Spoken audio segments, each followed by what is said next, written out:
발표하는 세상 시청자 그리고 구독자 여러분 안녕하세요. 요즘 노화와 장수에 대한 관심이 아주 뜨겁습니다. 젊음을 유지하고 건강하게 오래 사는 게 너무너무 중요하게 되었습니다. 그래서 오늘 우리 시청자분들 건강하게 사시라고 제가 아주 귀한 분을 모셨습니다. 세브란스 노년내과의 김광준 교수님이십니다. 교수님 안녕하세요. 안녕하세요. 어서 오세요.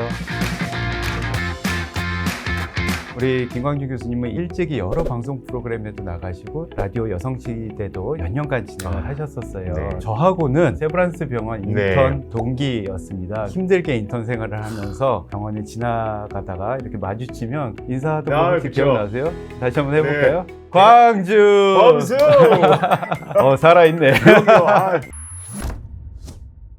교수님, 요즘 어르신들 보면요. 네. 어떻게 건강관리를 하느냐에 따라서 실제보다 훨씬 더 젊어 보이시는 분들도 그쵸. 있고요. 그런가 하면 실제보다 훨씬 나이 들어 보시는 분들도 많이 계시잖아요. 맞습니다. 실제로 지금 딱 얘기하신 게 사실인 게 80대, 90대인데도 불구하고 70대 정도 수준밖에 안 될 정도로 맞아요. 건강한 분들이 맞아요. 실제로 있습니다. 네. 그래서 결국 숫자 나이는 이제 중요하지 않다. 딱 이야기하신 것처럼 실제로 얼마나 건강한지를 보여주는 건강 나이가 네. 중요해지는 시대인 것 같습니다. 네. 그래서 오늘 실제 나이보다 10년을 젊게 사는 법에 대해서 최고의 스페셜리스트에게 비법을 좀 들어보려고 합니다.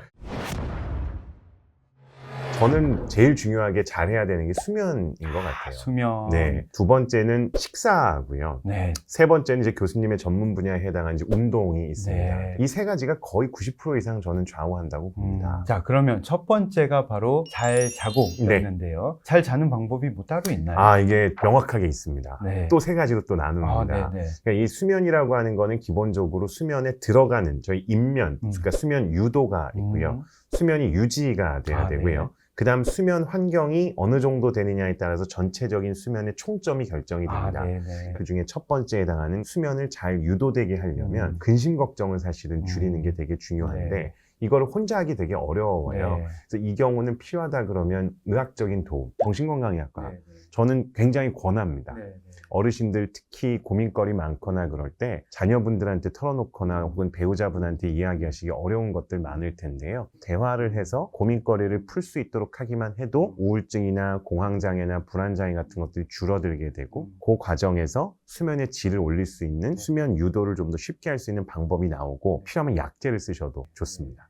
그러니까 수면에 들지 못하는 잠이 잘 안 온다 하시는 분들은요 우울증이나 이런 다른 원인 때문에 그럴 수 있다는 네, 거죠. 맞습니다. 그래서 전문가에게 체크를 받아보셔야 된다는 거고. 네. 자, 그러면 이제 수면이 든 다음에 네. 유지를 잘해야 되는데. 그렇습니다. 수면을 유지하는 데 있어서 방해가 되는 요소들을 빨리 아셔야 돼요. 그럼 예를 들면 화장실을 가는 것 때문에 수면을 못 취한다. 이렇게 되면 화장실에 갈 수 있는 요소를 제거해야 되지 않습니까? 너무 또 물을 많이 먹거나 밤에 자기 전에 물을 많이 먹는 게 좋다라고 생각하실 수도 네. 있는데 반대로 그게 수면에 있어서는 악영향을 끼칠 수 있으니 수면 전에 음식이나 수분 섭취를 조절하시는 게 필요할 수도 있고요. 저는 그거 같아요. 물 많이 먹고 자는 거. 네. 오늘부터 당장 실천을 한번 해봐야 되겠습니다. 네. 세 번째로 네. 중요한 게 환경이라고 제가 얘기를 드렸는데 이건 수면의 질이나 즉 수면의 유도나 수면의 유지 모두에게 영향을 줍니다. 크게 5가지 얘기하거든요. 기온, 외부 기온이 중요하고요. 두 번째는 우리가 만지는 벽에라든지 아니면 담요 같은데 촉감이 중요하고요. 세 번째가 조도, 빛. 네 번째가 소음. 5번째가 중요한데 이게 요즘에 제일 중요한 겁니다. 스마트폰. 스마트폰. 네. 요 5가지가 이제 수면 환경에 있어서 중요한 영향을 주는 건데 기온은 조금은 낮은 게 좋습니다. 조금 시원하게. 네. 우리 몸에 체온이 올라가는 게 좋다고 해서 막 어르신들 잘 때 이불 덮고 막 이러잖아요. 근데 그건 왜 그러냐면 자연스럽게 원래 저희가 수면을 취하면 체온이 내려가니까 약간 추우니까 두툼하게 쓰는 걸 좋아하지만 잠에 유도될 때는 체온이 낮아지는 게 일반적이고 낮아야 또 잠이 오기 때문에 너무 방을 뜨겁게 하거나 하는 건 권하지 않습니다. 기온이 올라가서 우리가 흔히 얘기하는 체감하는 온도가 올라가게 되면 수면을 이루기가 좀 어려워집니다. 두 번째, 세 번째, 네 번째에 해당하는 건 당연한 얘기지 않습니까? 시끄러우면 잠 안 올 거고 밝으면 잠 안 올 거고 이런 내용들은 그게 크게 문제가 되지 않고 만져지는 저희가 촉감. 그거는 뭐 대부분 면으로 된 것들을 권하고 여름엔 좀 시원한 옷이라든지 인견 같은 것들도 좋다고 보실 수 있습니다.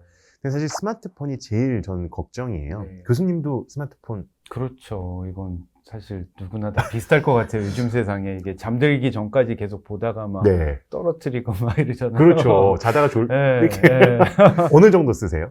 저도 이게 참 자다가 일어나서 잠깐 화장실 갈 때도 또 들고 가고 막 이렇게 되잖아요. 저도 그렇습니다. 이게 진짜 너무 큰 문제인 게 어르신들 저희가 조사를 해보잖아요. 그러면 잠을 못 이루신다라고 말씀하시는 분들일수록 자기 전에 스마트폰 사용 비율이 높습니다.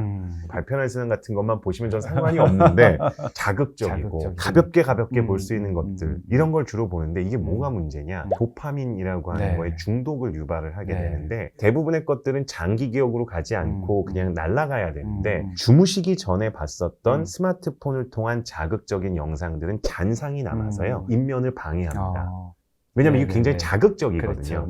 두 번째는 그걸 보면서 우리가 느꼈었던 감정이 말씀드린 도파민이라는 게 올라가게 되는데 도파민이 증가하게 되면 사람이 약간 행복해지거든요. 저도 지금 행복하거든요. 교수님이랑 이런 방송하기가 너무 즐거운데 이렇게 즐거운 상태에서 제가 잠을 안 옵니다. 그렇죠. 약간 업이 돼 있잖아요. 그렇죠. 좀 다운이 돼야 잠이 드는데 적어도 수면에 들기 한 30분 전쯤에는 스마트폰을 멀리 하시는 게 훨씬 더 수면의 질을 높이는 30분 정도면 될까요? 일반적으로 30분 정도로 권하고 있습니다. 그럼 30분 전부터 이제 딱 스마트폰을 꺼두든지 딱 치워놓으시는 게 아주 중요한 포인트 잘 짚어주셔서 감사합니다. 첫 번째 잘 자라에 대해서 말씀 주셨고 두 번째는 잘 먹어라. 그렇습니다.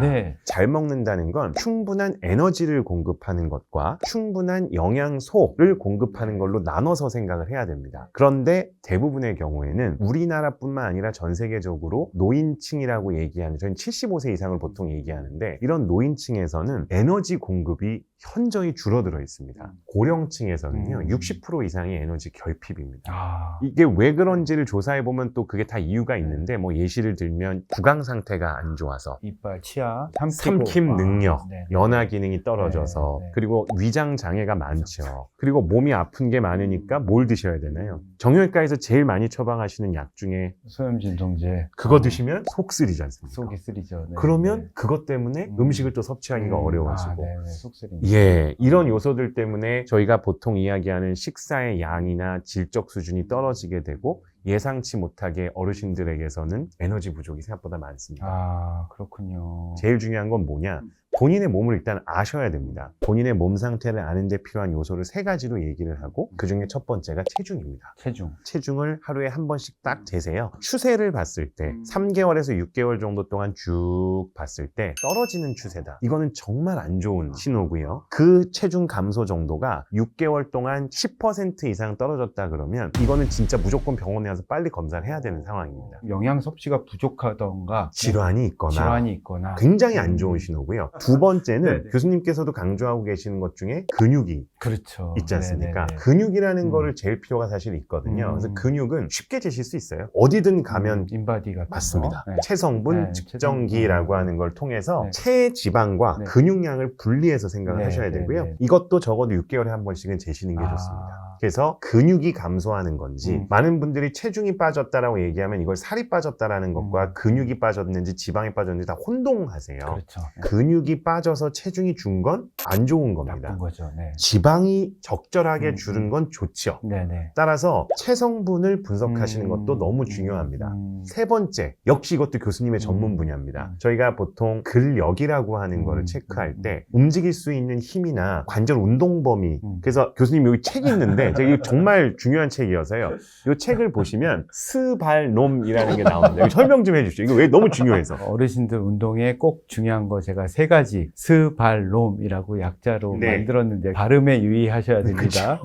스는 스트렝스라고 해서 근력, 힘을 말하는 거고요. 근육을 강화시켜서 힘을 기르는 거고, 발은 밸런스, 그래서 균형 감각을 키우라는 겁니다. 어르신들이 이렇게 낙상사고로 넘어져서 침상에서 치료받고 하시다 보면은 급격하게 이제 쇠약해지시고 하는 경우가 굉장히 많거든요. 그래서 넘어지지 않도록 밸런스, 균형 감각 운동 키우는 게 아주 중요한 거고, 그 다음에 마지막으로 range of motion 해서 가동 범위, 여러 관절의 가동 범위가 정상 범위가 다 나와야 돼요. 여기저기 아프신 분들 있잖아요. 운동 범위를 체크해 보면 관절이 많이 굳어서 아프신 분들이 참 많습니다. 그래서 나이가 들수록 우리가 몸이 부드럽고 유연해야 손상도 피할 수 있고 맞습니다. 안 아픈 거거든요. 그래서 근골격계 건강을 위해서 중요한 3가지가 바로 스발로 기억해 주시면 좋겠습니다. 저도 그거를 이 책을 보고 알게 돼가지고요. 저희는 뗄래야 뗄 수가 없습니다. 그러니까 노인의학을 하다 보면 근골격계에 대한 건강이 얼마나 중요한지를 알게 되기 때문에 근육과 관련된 전반적인 내용이 사실 다 담겨 있어서요. 저는 꼭 한번 읽어보셨으면 하는 바람에서 얘기를 드리고요. 제일 중요한 3가지. 체중을 정기적으로 재시고 체성분을 적절하게 재시고 내 운동 기능에 대한 평가를 스발롬이라고 하는 걸 고려해서 체크를 하신 다음에 그거에 맞는 식사를 이제 하셔야 됩니다.